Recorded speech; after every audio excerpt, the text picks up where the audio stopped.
Thank you, Madam Speaker. I ask unanimous consent to revise and extend my remarks. Without objection.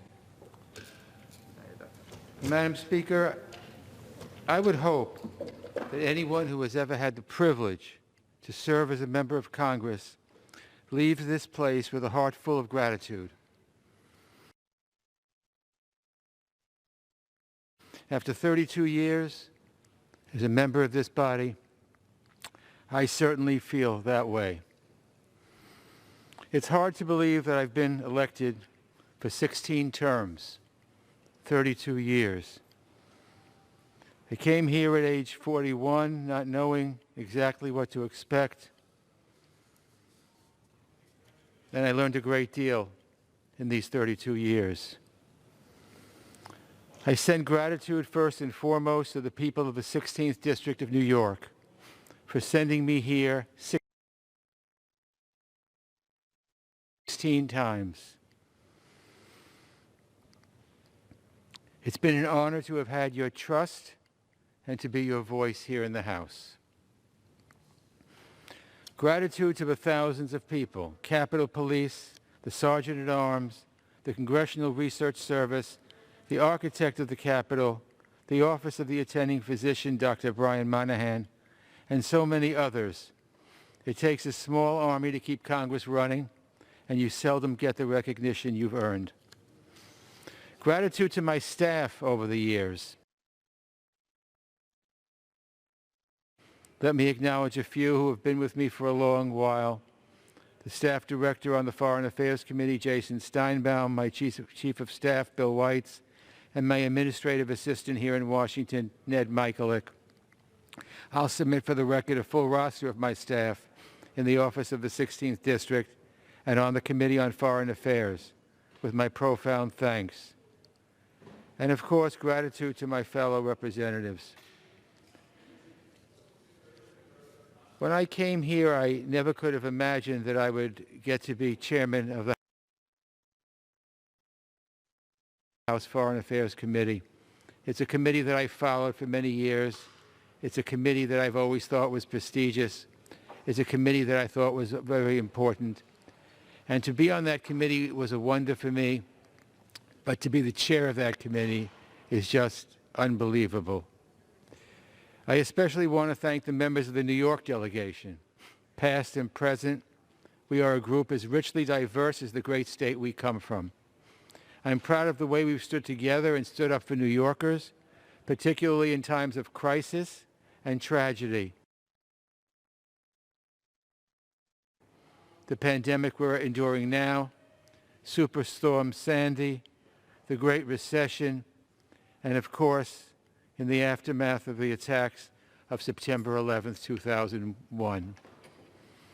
I'm grateful to our leadership on both sides, and it's been a unique honor to serve alongside our distinguished speaker, Mrs. Pelosi of California.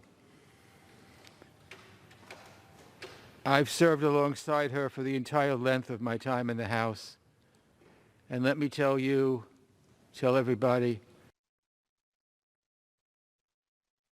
she's certainly one of a kind. I'm privileged to call her my friend. You know, we work very hard here, and sometimes we're so busy working we don't get to know some of our fellow Congress members, particularly those on the other side of the aisle. You know, as people are coming up to me and wishing me the best as I leave Congress, it's people from both parties that are doing it. My Republican colleagues are doing it, and my Democratic colleagues as well, wishing me the best. And it's been just an honor to serve with them. We have to get to know each other better. I think we've lost some of that. You know, if you have a colleague and you don't serve on their committee, and you're not from their state, and you're from the opposite political party, you don't really get to know them. And that's a shame, because I've learned that we have so much talent on both sides of the aisle, people who are coming up to me and wishing me well, or Republicans as well as Democrats. And that's really the way it should be. Again, if you don't see somebody in the gym, if you don't travel with them to some countries on the other side of the globe, if you don't have much interaction with them, you won't get to know them. And that's one thing I hope changes, and changes soon.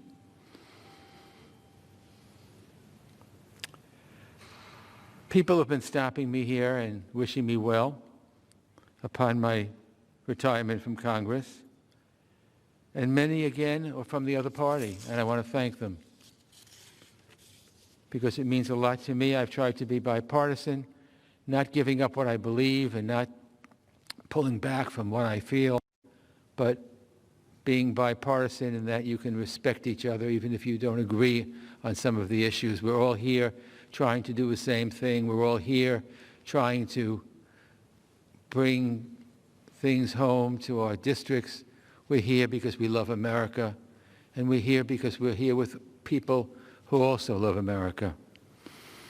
My greatest honor here has been to serve during this Congress as the chairman of the House Committee on Foreign Affairs. When I was sworn in for my first term back in 1989, the then majority leader, who soon became Speaker, Tom Foley of Washington State, asked me my top 3 choices for committee assignments. I had to write it down, 1, 2, and 3. For 1, I wrote Foreign Affairs. For 2, I wrote Foreign Affairs. And for 3, I wrote Foreign Affairs. I did it because I wanted to emphasize the fact that I had hoped to be on the committee, even though people said to me, why do you want to be on Foreign Affairs? It's not a committee that's back home. It's not something that you can meet people on. It's Foreign Affairs. It's all over the world. I haven't regretted being the member of the committee and being the chairman of the Committee on Foreign Affairs for one day. To me, what's going on in the world, what's going on in the world now, what's going on in the world before, what's going on in the world in the future is so important. And this Congress needs to be engaged, and this Congress needs to be very much listening to what's going on and help move this country to the direction that we all know the United States can do. I said Foreign Affairs because, you know, since I was a kid, growing up in Bronx, New York, in public housing, since that time I've been fascinated with America's leadership role in the world. All 4 of my grandparents were immigrants, Jewish immigrants, from what's now Ukraine, who fled the pogroms of the early 20th century looking for safe haven and opportunity. And guess what? They found it in America. They came here before World War I. If they hadn't come here, they almost certainly would have perished in the Holocaust. This country has been a refuge to people who are hurting for many, many years, and I'm grateful for it.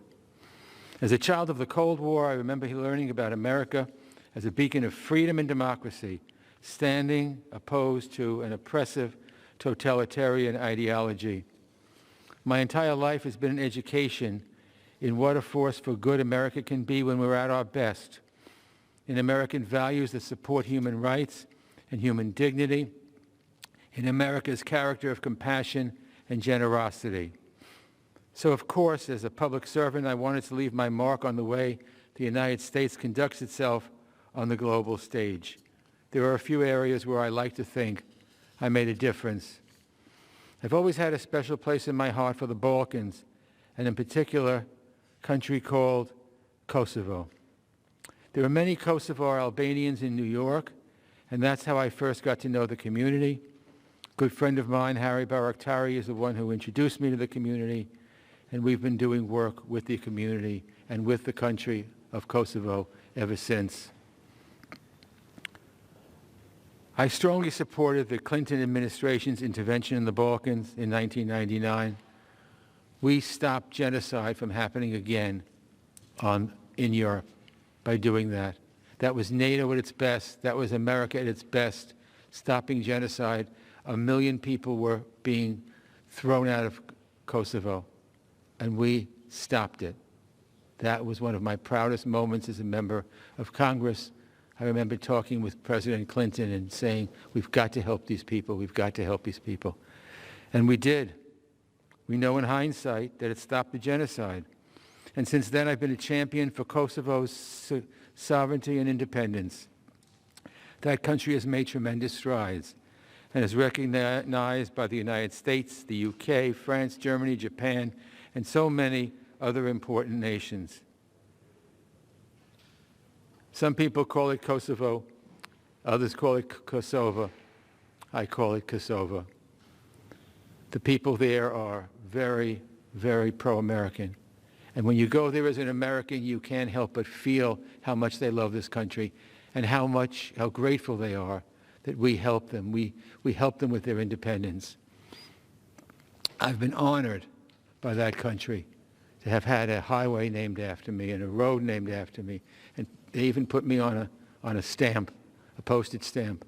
And I was joking with my wife. I said, you know, it's not a cheap postage stamp they put me on. It's a £2 postage stamp. €2, I should say, €2 postage stamp. What an honor for me. I served for a time as chairman and ranking member of the Western Hemisphere Subcommittee, and I've always pushed for a foreign policy that focuses on prioritizing what's going on in our own neighborhood. One of the last bills President Obama signed into law was my bill, the Western Hemisphere Drug Policy Commission Act, which required our government to take stock of what's worked and what's failed in our drug policy over the last few decades. The Commission recently submitted its report to Congress with recommendations that I hope will improve U.S. drug policy and save lives. I've also been a strong advocate for closer ties to our Caribbean neighbors. I wrote the U.S. Caribbean Strategic Engagement Act to push for a new strategy to engage Caribbean countries that seeks out the expertise of the vibrant Caribbean diaspora living right here in the United States. And when the Trump administration cut off assistance to Central America, I was proud to lead a bipartisan effort to restore those resources that are helping to reduce crime and violence and root out corruption. And thanks to my partner and friend, Michael McCall of Texas, who's right there on the trip with me, right by my side, fighting with me for what's right. And Michael is a Republican from Texas. I'm a Democrat from New York. We've become really, really good friends. And I wish there would be more of that in Congress. When you get to know someone, again, in the other party, and you don't serve on a committee with them, but then you get to know them, you see how marvelous we have such good people here from all over the country, doing their best, working hard, and representing their district well. And Michael is certainly in that league. So I was proud to lead a bipartisan effort to restore those resources that are helping to reduce crime and violence and to root out corruption. I've also long focused on American policy towards Syria. In 2003, I wrote the Syria Accountability and Lebanese Sovereignty Restoration Act, which helped end the Syrian occupation of Lebanon. It pushed the Syrians out of Lebanon. In 2012, I sponsored the first bill to arm the Free Syrian Army in its fight against the Assad regime. And just a year ago, my legislation, the CSIS Syria Civilian Protection Act, finally became law, providing the toughest sanctions to date on Assad, who's killed so many people, and his enablers. I encourage the incoming Biden administration to take full advantage of these tools, dial up pressure on the regime, and try to stop the violence. I said at the start of my time here, when I spoke to some people back home, I said that Israel would not have a better friend in Congress than Eliot Engel. And no matter where you stand on U.S. policy towards Israel, it would be tough to argue that I haven't lived up to that commitment. I've been proud to stand with our ally Israel, our closest friend in the Middle East, and I would argue in the world throughout my career. I believe that the United States and Israel share an incredibly important partnership, And the cornerstone of this relationship is the support it receives from both sides of the aisle. Congress should continue to give this partnership its full support in the future. No one should play partisan politics with America's relationship with Israel. The Constitution gives Congress broad oversight authority to make sure the executive branch is serving the American people. And as chairman, I've worked hard to demand accountability from the administration. It hasn't always been easy, but during this Congress, the committee has succeeded in shining a light on some pretty troubling developments at the State Department.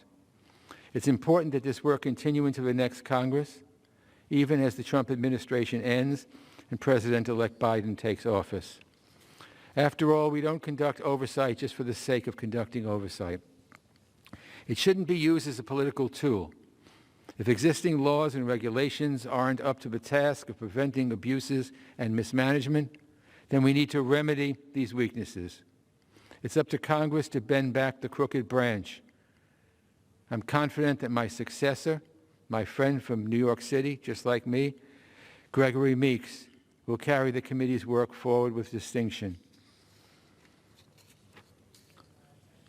I'm glad that he is replacing me as chairman of the Foreign Affairs Committee, and I know that he will do a wonderful job. It's on that point, the Foreign Affairs Committee's work, that I take the most pride. I've said for a long time that the Foreign Affairs Committee is the most bipartisan committee in Congress. Even in a time when our politics are so polarized, the members of our committee have worked together to advance American interests, values, and leadership around the world. We don't always agree. We've had heated debates in this chamber over war powers, weapons sales, and more. But when we debate on the merits of a policy. Then we cast our votes. Immediately after, we get back to working together towards policies that leave politics at the water's edge. We've always said that the Foreign Affairs Committee is the most bipartisan committee in Congress, and it is. And we've always said that politics should stop at the water's edge when members of Congress are leaving our country and going to other countries. Because when we are there, Democrats and Republicans traveling together, we represent the United States of America. And so partisanship should stop at the water's edge. We've worked very hard to do that. Michael McCall has worked very hard to do that. And I wish that we would have more of that in Congress, realizing that we're all representing our districts back home. Our districts and constituencies are different, and we are all trying to do the best we can. And I respect my colleagues on both sides of the aisle who work hard. People coming up to me and wishing me congratulations come from both parties, and for that, I'm deeply, deeply grateful. So as I said, we don't always agree. We've had heated debates in this chamber over war powers, weapons sales, and more. But when we debate on the merits of a policy. Then we cast our votes. Immediately after, we get back to working together towards policies that leaves politics at the water's edge. That's always been the culture of the Foreign Affairs Committee. And as I said before, I'm grateful to my partner in maintaining that tradition, our ranking member, my friend from Texas, Michael McCall. We've become good friends. We've represented our country together overseas. And we've racked up a lot of legislative victories. I certainly will miss working with him. You know, members generally don't get to know each other. I said it before, if you're not on the same committee as someone, you will not know that person. If that person is not from your state, you probably won't know that person. And if you haven't traveled with that person or done other things, you won't know that person. We've got to change that. We've got to know each other. We've got to work with each other. We've got to accept each other. We're all here because we love the United States of America. So there's so much left on the Foreign Affairs Committee to do, and I know Gregory Meeks will do a fine job in leading the committee. In this 117th Congress, I hope that the Foreign Affairs Committee continues to take on these challenges. Congress needs to reclaim its authority in foreign policy that's been chipped away year after year in deference to the executive branch, no matter who is in the executive branch. We need to make the State Department Authorization Act a regular part of Congress's work. And Congress needs to reassert its authority over war powers. I'm confident that the committee can do big things, that Congress still has the capacity to do big things, to govern. We're here to govern. We come to Washington from 441 different communities, each with its unique character and concerns and priorities. That's 441 elected officials whose job it is to stand up for our constituents, to make their voices heard. But we cannot lose sight of the fact that the House of Representatives, not 441 individuals, but the body we constitute, has a responsibility to govern. When I came here 32 years ago, the two parties looked very different from the way they look now. Southern Democrats and Rockefeller Republicans. The diffusion of political ideologies across the aisle made it necessary for the two sides to seek out compromise if the House was going to get its work done. As the parties have realigned over the years, it's becoming harder and harder for the House to advance anything that stands a chance of becoming law, except non-controversial measures or must-pass legislation like the defense authorization and spending bills. Frankly, again, as I said, it's become harder and harder just to get to know one another. I'm a pretty progressive Democrat by most measures, but I've always thought it was important to cultivate relationships with my Republican colleagues. So we need to try to build cross-party bonds. We need to work together with all members of the House. I may disagree with someone on 95% of policy questions, but if you don't know a person, you don't stand a chance of finding the 5% in common and trying to build on it. If you don't know a person, it's so much easier to dismiss his or her motives, and that's really where things start to fall apart. No member of this body doesn't love America. We share wildly different visions of the best way for America to reach its full potential, of the best way to improve the lives of the American people, but we all love our country. And I worry that more and more members are mired in mistrust of the other side or saddled with purity tests, making it difficult to build relationships and seek common ground. We have to resist the urge to let the perfect be the enemy of the good.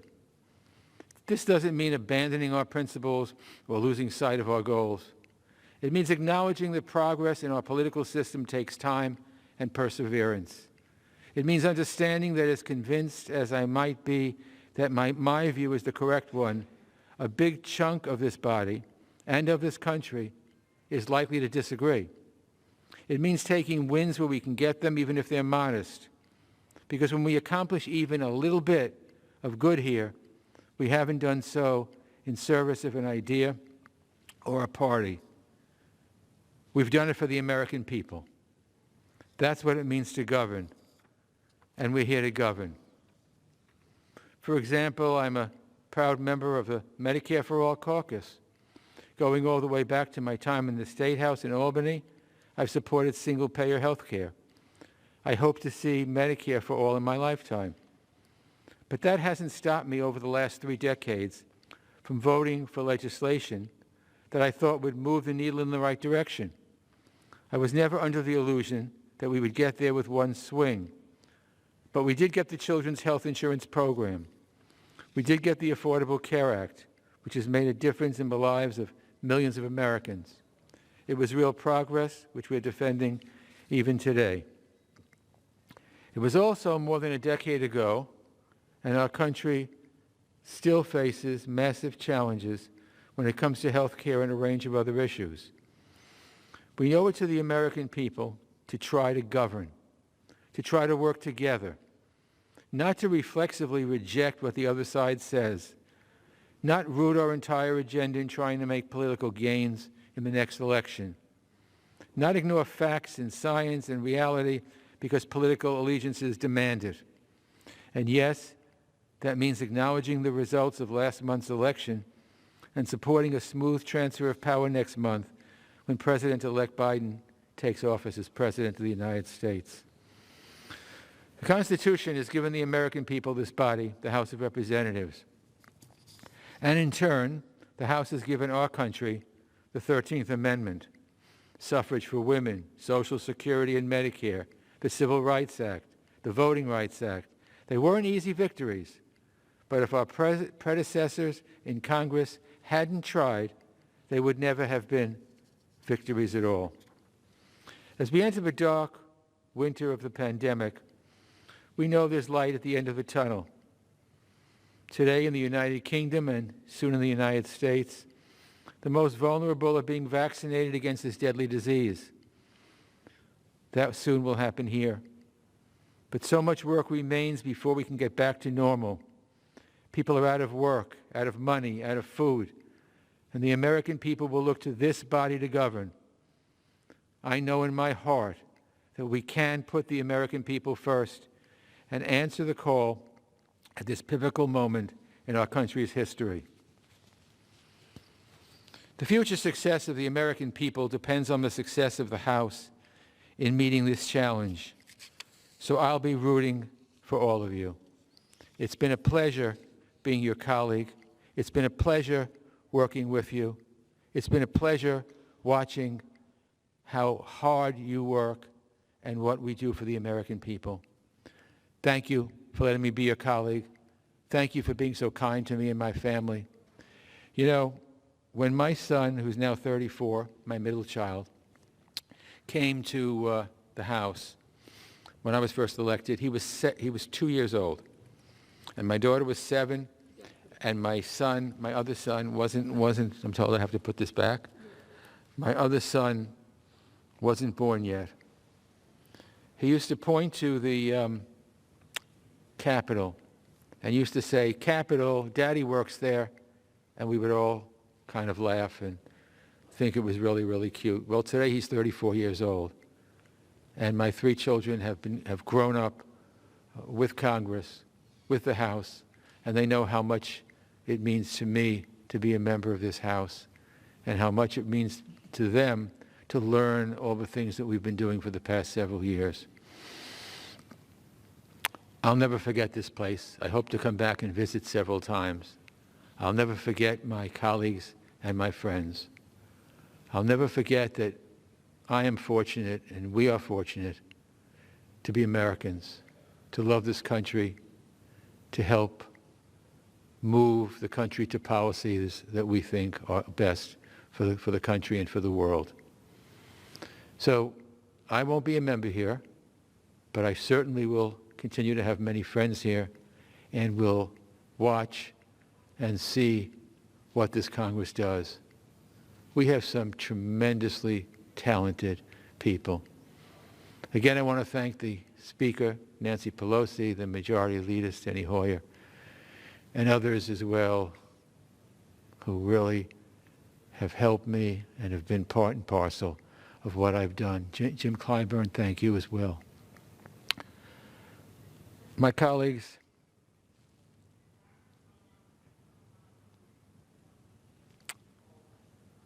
life is bittersweet, and there are happy and sad things that sometimes come together. I'm happy because I've had the privilege of serving here. I'm happy because I like to think that I've done good for people in this country. But I'm sad to be leaving this body. To my colleagues, I'll be watching you. I will be proud. I will see what goes on. And I will stand by the TV or any other place and say, these are my colleagues, and they're very, very good. They care. It's been an honor and a privilege to be a member of Congress in the United States of America. I'm so grateful to have had that privilege. Thank you to all my colleagues. Best wishes, and God bless America. Thank you. I yield back the balance of my time.